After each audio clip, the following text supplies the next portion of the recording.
Muchísimas gracias, damas y caballeros, por continuar con su telediario 1+1. Aquí está Pedro Luis Castellano. Él es un especialista en salud y en seguridad social que ha desempeñado distintos roles en el país, desde su trabajo en la OPS, la Organización Panamericana de la Salud, hasta ser asesor de organizaciones sociales y también funcionario gubernamental. Entre otros cargos desempeñó el de superintendente de la superintendencia, ahora la redundancia, de salud y riesgos laborales del Sistema Nacional de Seguridad Social. Qué bueno que esté aquí, Pedro Luis. Bienvenido. Gracias, yo también me alegro de compartir con ustedes y con los amables televidentes. Hubo recientemente, o bueno, no recientemente, hace ya varios años, que se ha estado luchando en el país por una nueva reforma del sistema de seguridad social y de salud. Inclusive esfuerzos importantes, el presidente Luis Abinader convocó a un diálogo nacional sobre muchísimos temas, incorporó como uno, el de la seguridad social. Además el Congreso, por su parte, encaminó iniciativas para modificar la ley, que ya la propia ley decía que había que revisarse en 10 años, van 23, no se ha hecho. ¿Cómo valoras? ¿Qué ha pasado? Porque ahora mismo no se está discutiendo ni siquiera como temática electoral ese tema. Es una lástima, porque la población sí lo está discutiendo. La población. Yo tengo la inquietud de que hay una creciente sensación de inconformidad con el sistema de salud en general, ¿no? Después de todo, el sistema de seguridad social es solo un financiador, o sea, y compra los servicios que hay, entonces, privado y público. Creo que con los diálogos se perdió una oportunidad. Se perdió una oportunidad porque los participantes, yo estuve en la Comisión de Seguridad Social, creo que tú estuviste en la de Salud. Sí, correcto. Yo creo que la principal debilidad de esas mesas, por lo menos la que yo más conozco, es que no hubo una propuesta formal de reforma del sistema de servicios de salud y el sistema de seguridad social. De parte del Estado. Sí, que fue quien convocó, fue quien invitó para los diálogos. Y eso hizo que se dispersara mucho los diálogos y que en realidad no se trabajaron temas de fondo. Se salieron cosas, algunas interesantes, en ambas comisiones, sobre todo en la de salud. La de seguridad social yo creo que no salieron muchas cosas. Pero no temas de fondo, en realidad no hubo mucha oportunidad de trabajar temas estructurales del sistema de salud y del sistema de seguridad social. Y fue una buena oportunidad que lamentablemente se perdió. Esperemos que en el nuevo periodo gubernamental haya oportunidad de retomar esos temas. Ya, en esas comisiones, qué bueno que lo recuerde, se veía la ausencia de un liderazgo, pero no solamente del gobierno. En general. Sino en general, pero la oposición tampoco hizo una propuesta, o hizo propuestas Claro, que dieran al traste con la necesidad del país o con afrontar los problemas básicos. ¿Qué está pasando, Pedro Luis, que hay tanta orfandad, si se quiere, en formulación de planes que vislumbren cambios positivos en la sociedad dominicana? Hay algunos, hay que reconocer que hay algunos. En el campo de salud me refiero y seguridad social. Pero ADESA ha hecho propuestas, la Coalición por una Seguridad Social Digna ha hecho propuestas, pero como que no han logrado todavía convertirse, digamos, el discurso predominante en boca de la ciudadanía. O sea, todavía hay un esfuerzo ahí por hacer. Yo sí creo que comparto la idea de que estamos un poco huérfanos de ideas, como que hay una dificultad para concentrarse en estudiar los problemas de fondo del sistema, tanto de salud como de seguridad social. Quiero asumir que las razones no son razones de mala fe. Quiero asumir que tal vez la gente está más ocupada en el día a día y no nos estamos dando cuenta del desencanto que está ocurriendo en la población irrazonable. Con el sistema de seguridad social en salud, que indudablemente ha sido exitoso en cuanto a la afiliación. Hoy tenemos alrededor de 96-97% de la población afiliada al Seguro Familiar de Salud. Digo alrededor porque todavía no sabemos exactamente cuál es la población del país. Las cifras oficiales del censo todavía están... Sí, pero ya se dijo cuánto Las era. Preliminares. Las preliminares, cuántos Sí. habitantes tenemos. Las preliminares. Siempre después del censo se hacen unos ajustes. Sí, podemos hablar. Bueno, pero asumiendo esas cifras preliminares como la población del país, andamos alrededor de 96%. 96. Y eso es una cifra importante. Pero, ¿qué significa para Ese es el problema. una familia, ¿Qué una significa persona, tener un el carnet? ¿Qué tiene que no tenía antes sin el carnet? Bueno, hay algo que cambió. La gente tiene derecho a reclamar. El problema es que parece que no tiene derecho a ser escuchado. O sea, porque... Pero siempre ha tenido derecho a reclamar porque la Constitución lo dice. Claro, pero... Aunque no reclamar. Aunque no hay una cultura, ¿no? Sí, mira, pero volvamos al tema de fondo. Mira. Sí. Hay que sentarse. Bueno, lo primero es que es muy difícil hacer reformas, tanto en el sistema de servicios de salud como en el sistema de seguridad social, si no hay un mínimo de acuerdo nacional. O sea, y uno de los riesgos que puede ocurrir es que al no haber un diálogo productivo entre múltiples sectores de la sociedad, haya un sector que predomine e imponga su punto de vista, su mirada, su perspectiva. Pero hay que entrarle a los temas de fondo. ¿Cuáles son los temas de fondo del sistema de salud?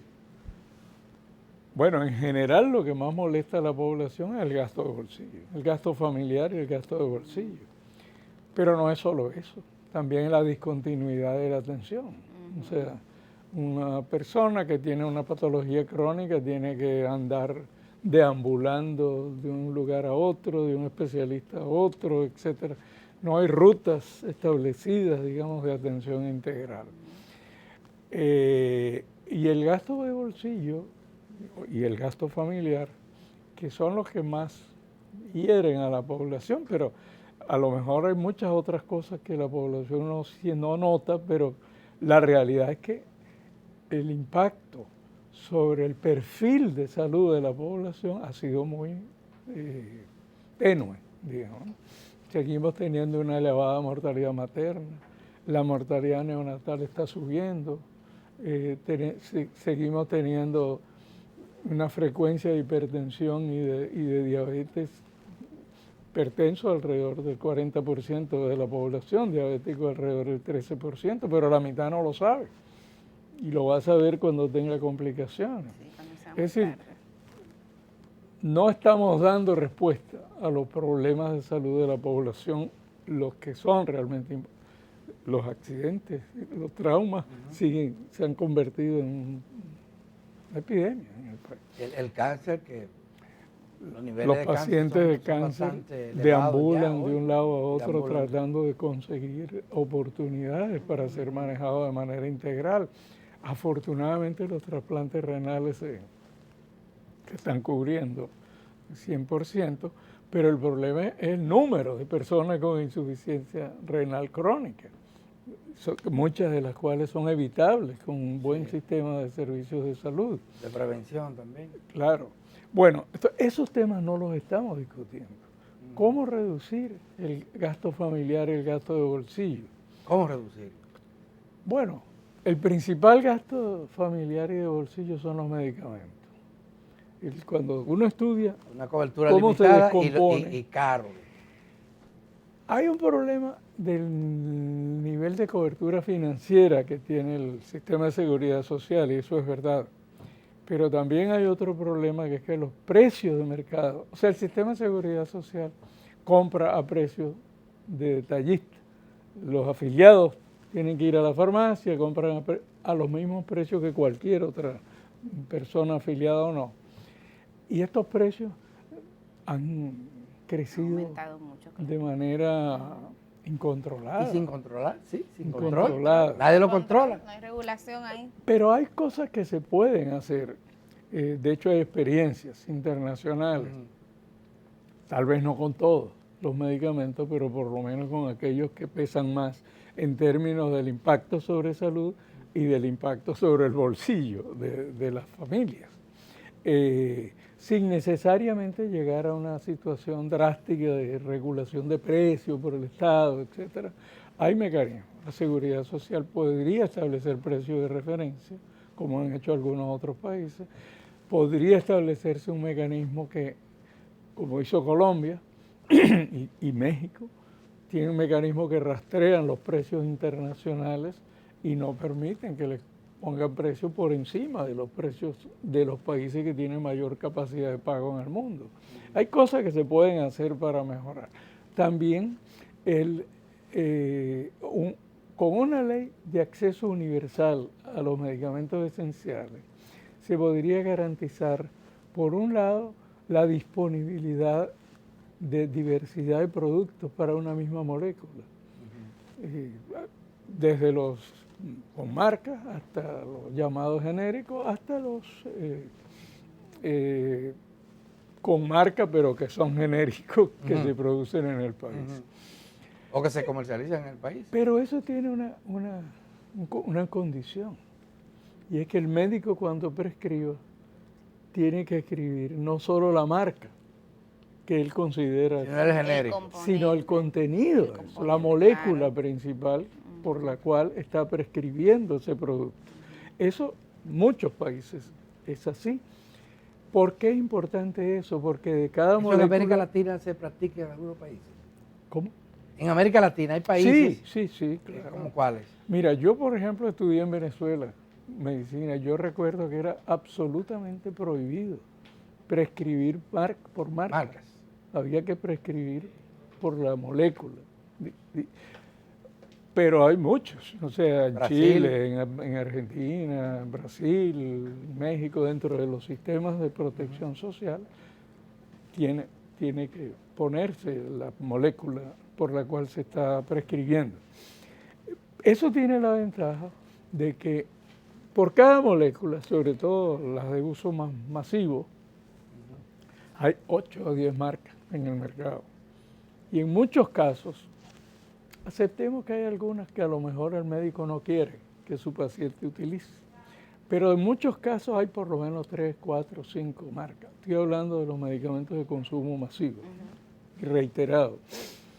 ¿Y eso no tiene resistencia del sector médico? ¿En qué le perjudica? Por lo menos de algunos cuadros dirigentes del sector médico no han estado de acuerdo. Pero eso cuando uno va a consultar a un médico, uno se encuentra con una gente, con unos maletines. Sí, los visitadores médicos, claro. Y después el médico le está, dígame, coja esto gratis. He escuchado ese tipo de historias, sí. Claro. No, eso lo han vivido todos los ciudadanos, casi lo hemos vivido. Sí, y recibe un porcentaje el médico. Hay médicos muy honestos, hay médicos, como hay ingenieros muy honestos. Sí. Ingenieros pero no reciben los médicos algún incentivo. Pero eso no tendría por qué perjudicar a nadie, a los médicos. Abriría, incluso ventilaría mucho el mercado de medicamentos. Favorecería a la industria nacional. Pero hay un tema. Y sobre todo favorecería al paciente, porque el paciente tendría derecho a escoger y se tendría que cumplirse algo que ya existe en la ley. Y es que todo lugar que se expenda medicamentos debe haber una persona profesional capacitada en farmacia que oriente al cliente, al paciente. Eso establecido por ley aquí. Sí, eso existe. Entonces, eso lo tenemos. Basta que haya una ley que establezca la obligatoriedad de tener disponibilidad de esa diversidad de productos. Y que prohíba que los médicos receten marcas. Pero, digamos no que prohíba, sino que establezca que los médicos tienen establecer la molécula. Tenemos que prescribir. En la composición del medicamento. Aunque pongamos también la marca, porque a veces se prefiere. Se recomienda eso. Por alguna Hay un tema, Pedro Luis, que es obligatorio tratarlo. Se está acusando al sistema de salud y de seguridad social de actuar verdaderamente, de no hacer cumplir y hacer cumplir la ley de seguridad social en lo que tiene que ver con salud. Y se habla de que la Superintendencia de Salud y Riesgos Laborales, donde usted estuvo, y el propio ministerio, no norman, ni siquiera, bueno, no norman el sistema como tal, los derechos, no garantizan los derechos que tienen los asegurados cuando se enfrentan a un prestador de servicio o cuando se enfrentan a una ARS. ¿Qué hay de cierto en esto? Y pongo algún ejemplo. Ayer yo recibí, ahora ahí en las redes, el testimonio de una persona que tiene un seguro complementario. Y el contrato, lo tiene establecido, le decían que le cubría los medicamentos de alto costo. Y resulta que tiene un problema de salud de alto costo y le han negado por todos lados y lo han mandado a la superintendencia de seguro. Y allí dice él que ha pasado la 1001 y su pariente agravándose. ¿Y qué hace la Superintendencia de Salud y Riesgos Laborales? La diferencia entre gasto de bolsillo y gasto familiar. El gasto de bolsillo es lo que hay que pagar en el momento. El copago, lo que la gente llama el copago. El gasto familiar incluye, además de eso, que va, por supuesto, sale del gasto familiar, los gastos en seguros complementarios, que aquí son altos en el país. Pero tiene además otra gravedad en el caso de nuestro país. Casi todos son privados, casi todos. SENASA tiene algunos, pero casi todos son privados. El problema no es que sean privados, es que no tienen regulación. ¿Y por qué no tienen regulación? Pero la ley no pretendía justamente ahí voy. Eliminar o regular porque ya teníamos las igualas médicas. Sí, mira lo que pasa. La ley prevé, la ley 8701 prevé que el Consejo Nacional de Seguridad Social regulará los planes complementarios. Eso está en la ley, para eso no se necesita modificar la ley. Pero ¿qué es lo que pasa? Que los planes complementarios privados en su mayoría no son parte del sistema de seguridad social, porque lo sacaron y lo pusieron en empresas privadas que no son la ARS. Aunque los comercializa la ARS, el plan pertenece a una institución de seguros privada, que no está regulada por el sistema de seguridad social, sino por la Superintendencia de Seguros.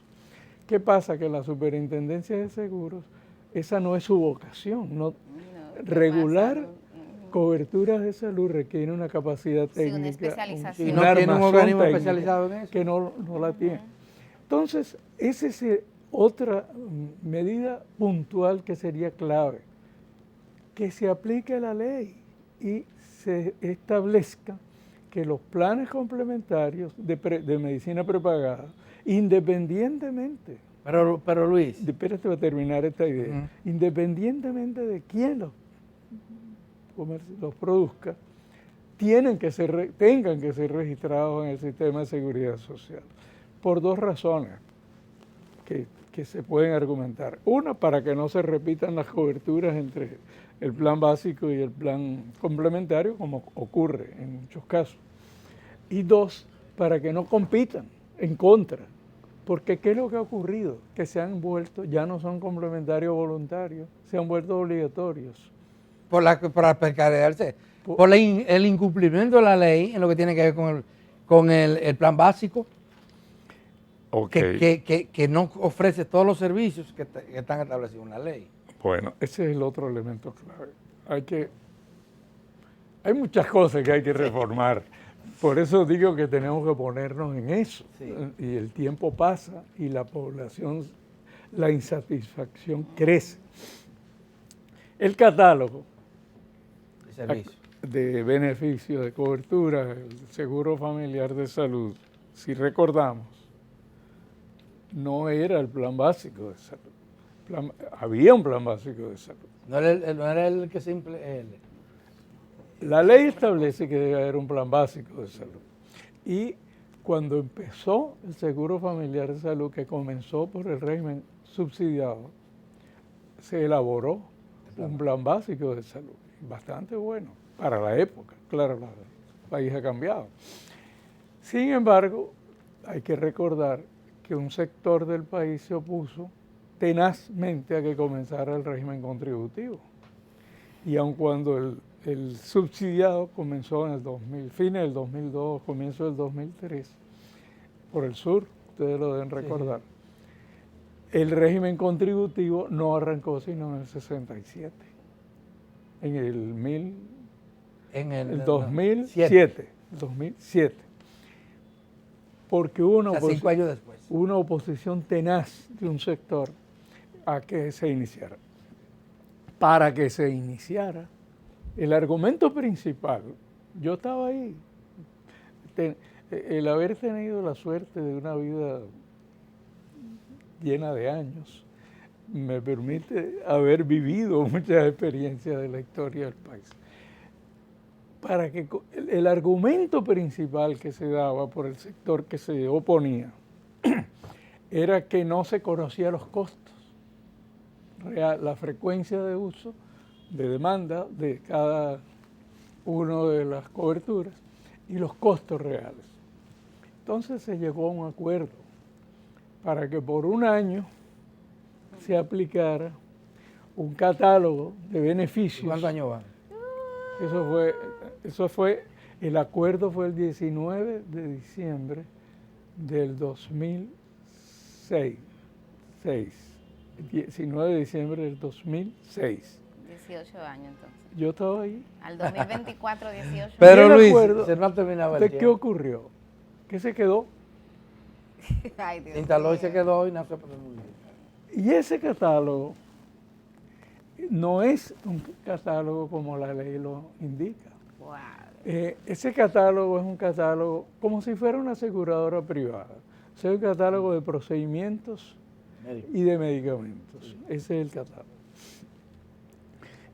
No es, aunque tiene algunas, no es un catálogo de necesidades y problemas de salud de la población. Entonces, eso explica mucho la discontinuidad en la atención. Cuando una persona tiene un problema de salud, tiene que pasar por 8 o 10 supuestos beneficios que están en ese catálogo de procedimientos. O sea, no dice hipertensión arterial o diabetes o problemas de salud. Por lo tanto, es muy difícil con ese catálogo lograr cobertura integral para un problema prioritario de salud. Una de las cosas que hay que hacer para avanzar en reducir el gasto de bolsillo y en mejorar la atención a la población es ir progresivamente migrando hacia las coberturas integrales de los problemas prioritarios de salud. Mire, si se pusiera cobertura integral como se logró para los trasplantes renales, si se pusiera cobertura integral para hipertensión, diabetes, una vez se intentó, el propio Consejo Nacional de Seguridad Social, cuando se cumplieron los 10 años, que la ley dio para que se revisara, contrató una empresa internacional. Pero no se logró. Pedro Luis se nos acabó el tiempo, lamentablemente. Y ahí está el decano de Economía. No. Tenemos que abrir el espacio. Mil gracias por venir. Y la verdad que este tema es apasionante. Y es de prioridad, complicado. damas y caballeros, entiéndanlo, es de prioridad, porque estamos sufriendo las consecuencias. O en el bolsillo y a veces hasta en la vida. No, claro. Porque hay sobre mucha todo en gente la que vida. por no tener acceso a los Y lo servicios, más lamentable es que hay soluciones. hay solución. Sí. Y Pero algunas de eso son vamos a hablar. sencillas. Hay Vamos soluciones. a, prometemos volver a tratar el Tal tema. vez deberíamos hacer un Con él y panel, otro, sí, exactamente. para poder tener Cuando- más Cuando tiempo. no tengamos La presión que de- quitarle quitando el el tiempo tiempo a- al señor al decano de Siriaco. Economía. Con el permiso de ustedes, damas y caballeros, una pequeña pausa y volvemos con Antonio Siriaco. Bueno.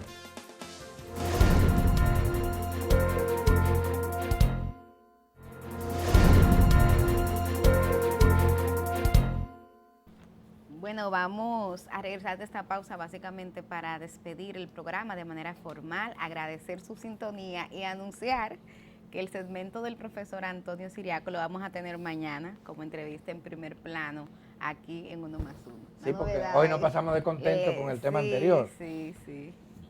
Será hasta mañana, damas y caballeros.